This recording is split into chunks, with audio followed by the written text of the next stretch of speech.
I'm Ching. I'm from the class of 2022 and I'm primarily a dancer. I was a part of the Contemporary and Hip Hop Club in the 3 years I've been here under the large umbrella organisation that is SING. And SING, or the Society of Yale-NUS Dancers, is basically a large umbrella organisation that covers 7 different genres and up to 80 dancers. So the culture of sharing and support found within the dancers has really helped me become more confident of myself and more sure of what I can offer from the capacity of a dancer. The dance community, with the passion of the dancers and the sincerity of the connections I found within, has helped to elevate my residential experience in school and helped me become a better version of myself. Hey guys, my name is Yanni Chiang and I'm a senior, and Yale-NUS has helped me realize my dream of becoming a rock star. So back in high school, I realized I liked to perform, and when I came to Yale-NUS, I realized that there were many platforms for me to perform.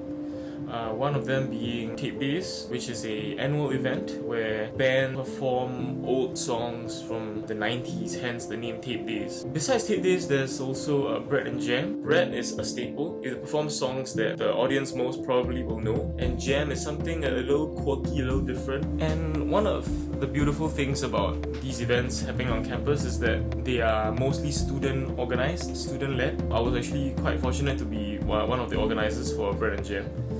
And yeah, that was a wonderful experience, both performing and organizing. Hello everyone, I am Izul Irfan from the class of 2024 and I'm a theatre maker.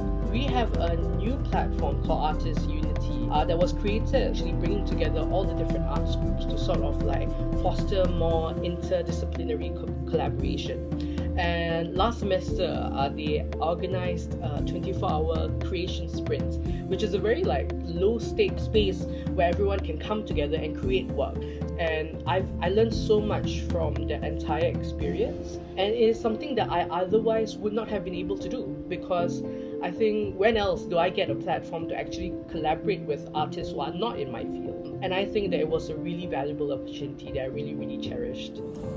Hello, my name is Mpiwa Gwindi and I'm a freshman from Zimbabwe. To do with cultivating my musical talent at Yale-NUS College, I would say that I truly appreciate the personal projects, be it through sharing my musical talent with my suite mates or just in my residential college, but particularly my biggest highlight has been through the Week 7 programming, where I had the opportunity to select an elective that was musical and we managed to tour new music possibilities. That experience particularly helped me to explore new musical genres, alternative ones, where we experienced new types of song arrangements and how to manipulate different instruments and use them to your own benefit.